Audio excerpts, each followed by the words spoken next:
Hi guys, so good afternoon everyone, or good evening or good day. In this video, I will discuss on how to connect your database into your website, particularly the Spotify. Okay, so before we start, let me share my screen. Okay, so I will be present showing you the ideal index page that I have given to you last week. So ito yung itsura ng index page natin, di ba, supposedly. And then ito dapat yung login page. Tapos yung sign up page ito na. Okay, so yung homepage natin is similar sa ating index page. Pero yung dalawang button lang dito sa taas is different from the uh, our index page. Okay, so let me share again my another screen.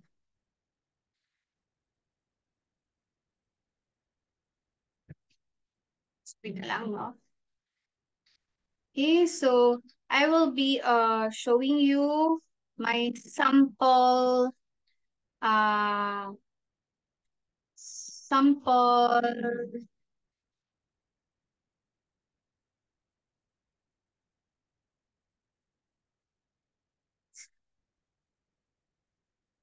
I'll be showing you my sample Spotify page. Yan. So, ito yung nagawa ko, no? So, medyo different siya ng konti. Okay? Lipat ko muna yung picture ko. Video ko pala, sorry. So, ito yung sample ng aking Spotify na page na ginawa. So, may sidebar tayo dito sa kilid, yung home, search, library, and playlist. Okay, so, if you think that I know this is different from the sample that I have shown to you last week, it is because kanina lang umaga ko to ginawa, no? So, dinalian lang ang paghimo. So, ganina ra dyan ni siya buntag himo, guys. Okay? So, para makahatag lang dyan ko example sa inyo, demonstration for today. Okay, so my sign up page. Ito yung sign up page. Okay, may different lang sa color, I think. Tapos,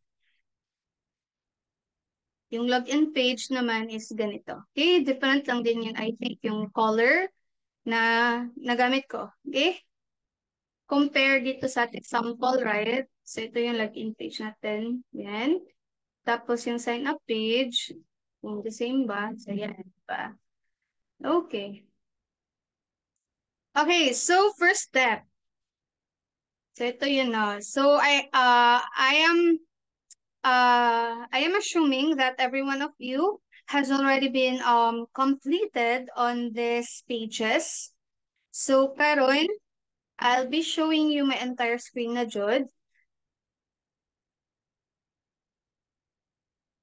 Okay, so our first step is to transfer all our files sa atong Spotify nga website na gihimo i-transfer nato ni sila tanan sa HD Docs. Okay? So unsaon nato siya pa-transfer. So guys, select all your files. So akin no, ang index file ko, yung file name dapat ng index file natin is index. Okay? .html. And then, yung nasa source folder, yung lahat ng mga pages na needed for my website. And also, the images, kung ano yung image na ginamit nyo. Tapos, yung CSS na codes nyo, ilagay din sa CSS na folder. Or it depends on you kung how you organize your codes. Okay? So, sa akin, gin-categorize ko each of them para mausa lang sila tanan in each folder. Okay? So select all your files for your Spotify website, and then copy or control X, it depends on you. Tapos after this, guys, add to ta sa to ang Drive C. So again, this PC, tapos punta tayo sa Drive C, and then sa Drive C, makikita natin yung SAMP nga folder. Okay, may SAMP na folder. Tapos, punta tayo sa htdocs na folder. And inside the htdocs folder, sorry, is gagawa tayo ng isang folder dyan. And then, yung file name ng folder natin dapat is the same name sa ating database. Okay? Again, yung file name ng folder dapat the same sa name ng database natin. Okay? So, dapat the same small letters ba or big letters or dapat same spelling din ha. So, before ako mag-change ng file name, so check muna natin kung ano nga yung name ng ating database sa ginawa. So, ito yung sum natin, no? So, start natin yung Apache and MySQL. Tapos, after mag-start, i-click natin yung admin ng MySQL. So, automatic mag-open yung database natin no, sa PHP My Admin. Okay, wait lang po tayo. Nag-loading pang yung sa akin.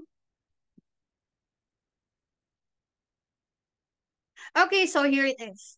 Okay, so ignore lang natin yung ano. Okay, so dito guys, yung name ng database natin is Spotify, right? Small letters lahat. Okay, so balik tayo sa folder natin inside the htdocs. So, rename ko lang, ay sorry, i-rename ko lang yung ano, yung new folder into Spotify. So, sa akin is, sorry, small letters lahat. Okay? Tapos, inside sa ating Spotify na folder is, lagay natin uh, yung codes ng ating website. Okay? So, yan. Tapos, so okay na tayo guys, no? So, pag pupunta tayo sa ating browser, let's type localhost / Spotify. The same spelling ha, yung uppercase or lowercase, basta dapat the same spelling sa folder na nilagay nyo sa htdocs. Okay? So, once na mag-click kayo, so automatic mag-open yung ating index page. Okay? So, again guys, para mag-automatic siya nga ma-open, again, yung index nga page ninyo, ang file name dapat is index.html. Okay? Index dapat. Pero automatic siya. Okay, then after this, check natin pag mag-click tayo sa login, mag-click sa sign up. Okay? Sige. Tapos, yung homepage, try natin kung ano yung itsura ng homepage natin. Wait lang ha. So, before that, again, so ito yung itsura ng aking index page, no? So, sign up and login yung buttons. So, pag mag-homepage tayo, so ito yung itsura niya. So, um, yung yung nasa navigation bar natin, nawala na yung sign up and yung login na buttons, tapos pinalitan ng logme. So, supposedly, this logme is, ayan yung username natin. Tapos, kung mag-hover tayo, so may mag-drop down na view profile ba or edit profile. Tapos, nandyan yung log out na button. So, yan. So, kung i-click natin yung logout, babalik tayo sa index page natin. Okay? So, yan. Balik tayo sa index page. Okay, so, yan yung first step natin, no? So, gin-transfer natin yung lahat ng files for our Spotify na webpage papunta sa htdocs na folder. Next step is, dito, balik tayo sa ating files na nasa htdocs na folder or sa Spotify na folder under the htdocs folder. And then, lahat ng HTML files, i-rename natin into .php instead of .html, .php. Okay, so, rename lang yan. So, imbes na index.html, lagyan natin ng .php. Ay, sorry. PHP.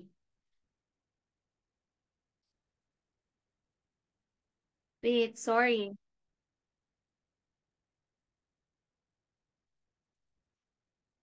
Hindi siya nag-change, no? So, mag-start tayo sa, i-open na lang natin yung file natin sa ating SAMP.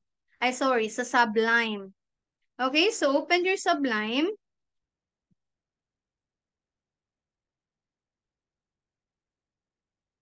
Sa Sublime text natin, guys, so, discard ito kasi yung mga files na ito is nasa original or sa first na allocation ito sila galing. So, kapag mag-change tayo dito, so hindi siya mag-change doon sa HTML. Okay?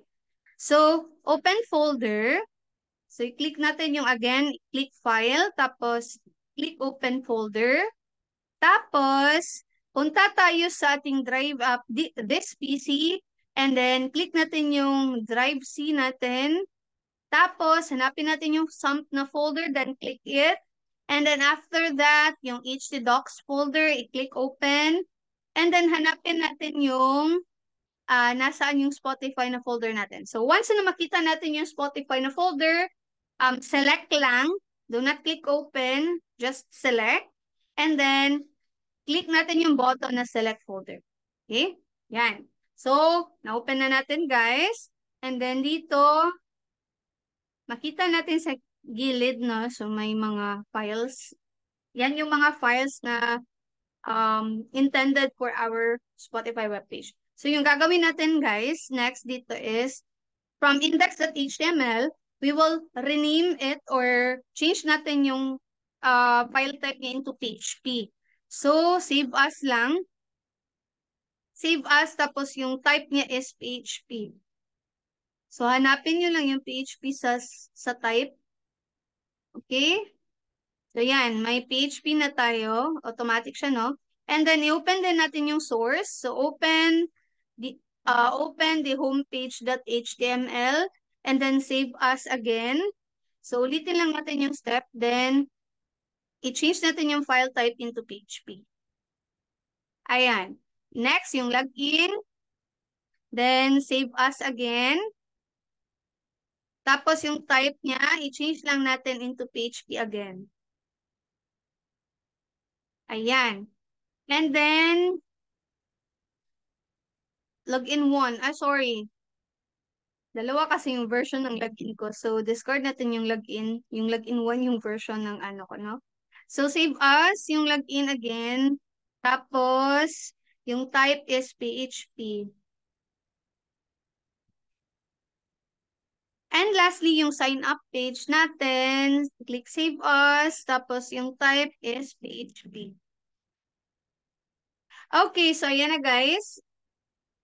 Tapos na. So, 4 na PHP file natin yung na-change, no? So, balik tayo sa folder. So, dalawa na yung index file natin dito. So, hanapin nyo lang yung type na HTML na file. Then, i-delete nyo lang yan, guys. Okay? Pati sa loob ng source folder or yung other na pages nyo, delete nyo lang din yung mga HTML files. Okay? Ayan. So, tatlong files sa source na folder, yung homepage, yung login, tapos yung sign up. Tapos, sa labas, isang index, PHP files. Okay? So, yan yung step 2 natin. Okay? Again, balik tayo sa ating browser. And then, sorry, retype natin yung ating file path. So, localhost, tapos /Spotify. Spotify. Ayan. Then, click enter. So, automatic mag-open yung ating index page. Okay? So, um, yan muna for this video. I will send again another video for the next topic or next step na gagawin natin after this. Okay? So, bye and see you later.